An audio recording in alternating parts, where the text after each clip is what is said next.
Welcome back to Twin Cities Live. AARP Minnesota and the nonprofit Pollen are teaming up, and they've done this for 5 years in a row to do something really cool. They recognize 50 Minnesotans over the age of 50 who are making a big difference. And voting is open right now for the 6th annual celebration. So joining us in studio to tell us more about the event is AARP Minnesota State Director Kathy McClear with us on Twin Cities Live. Hi, Kathy. Hi, thanks for joining having us. me. Yes, of course. We're happy you're here. Okay, so this is the 6th consecutive year.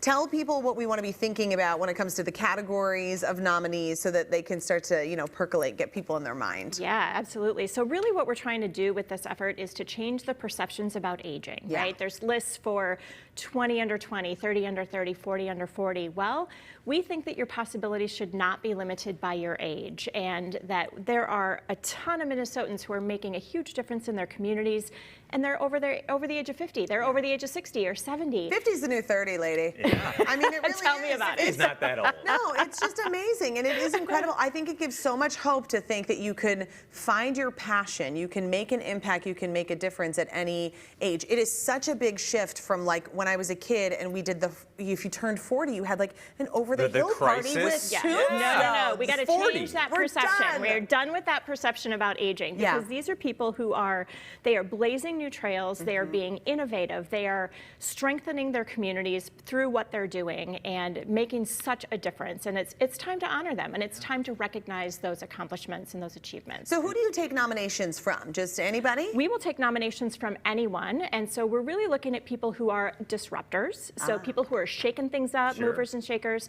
people in the nonprofit industry who are giving back to their community, people in the business industry who are being innovative and doing new things that maybe are helping the 50-plus population, and the arts. So lots of categories that people can nominate for. Yeah. We've had some really incredible people honored, 250 people from across the state who've been honored over the last 5 years. And so we're excited to have a new batch. That's great. Let's take a look at some past honorees. Yeah. Rose McGee. Oh, Yes, we love Rose McGee. And I'm sure none of these are strangers to any of your viewers, because I'm sure that you have done a million stories on them. But, really offering comfort to the community through her sweet potato comfort pie, serving as a catalyst for caring by building community and really comforting local families and protesters, police officers, and first responders with that video was from June of 2020 when we had her on the show, and I remember it was one of the most meaningful interviews, and it was just also such a simple. Sometimes I think people go, oh, you have to do this huge, like crazy idea to make a difference, but what that came down to is one really great recipe and just making it and sharing it, and then the conversation that ensues after that. Absolutely. So cool. Okay, so Rose is awesome. Yeah, Uma Udo, so an immigrant from Nigeria who's now serving as a spiritual care for Catholic Charities. I love these illustrations. I know. Yes, and Pollen does such a nice job for us in really, bringing to light and life all of these nominees and these honorees. Umo, a champion for racial equality and social justice. The one thing that she has done that's just been so amazing, every year she holds a service of remembrance for community members who have died.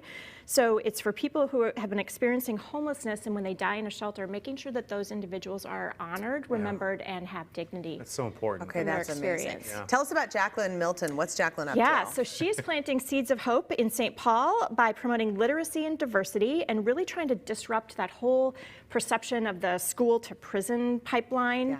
And so making sure that she oversees the Leaders to Readers program, giving free books and school supplies to children who are struggling academically. And her big thing, she wants to make sure that every child reads 1,000 books by the time they are in kindergarten. Oh, wow. So, and what a goal. That literacy makes such a big difference in the lives of these kids. Yeah, and getting them to be productive members of society and as they go through school. And she's the community nominee or honoree, and then you also have an arts honoree, Michael. Right, Michael Rambo. I'm sure he is no stranger to your viewers, also just a shining light in this community as an educator and as a singer. He's a well-known stage artist in the Twin Cities who really came into the arts after a very successful career in financial services.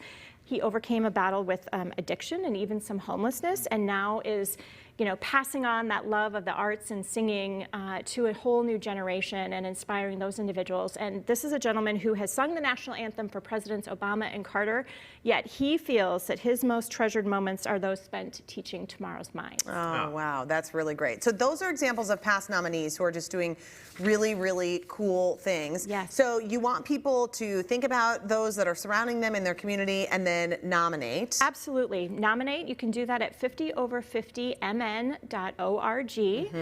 It's a really short form, and all you have to do is tell us why these individuals are making such a big difference in their community and how they're giving back and how they're having an impact on you personally or your neighbors. How long can they do that? Through April 30th. April 30th, so we okay. just have a few days left, a week or two left is all. So get those nominations in. But this fall, we will have a big celebration to honor those individuals and then spend some time really sharing those stories and highlighting the contributions that they're making. Kathy, great job. That's so cool. Thank you so much. That was really inspiring. It's fantastic. So again, those nominations for this year's 50 over 50 with AARP Minnesota and Pollen are open now until April 30th. They want to hear these stories, so visit 50over50mn.org, or you can go to our website. We have a link for you on twincitieslive.com. Very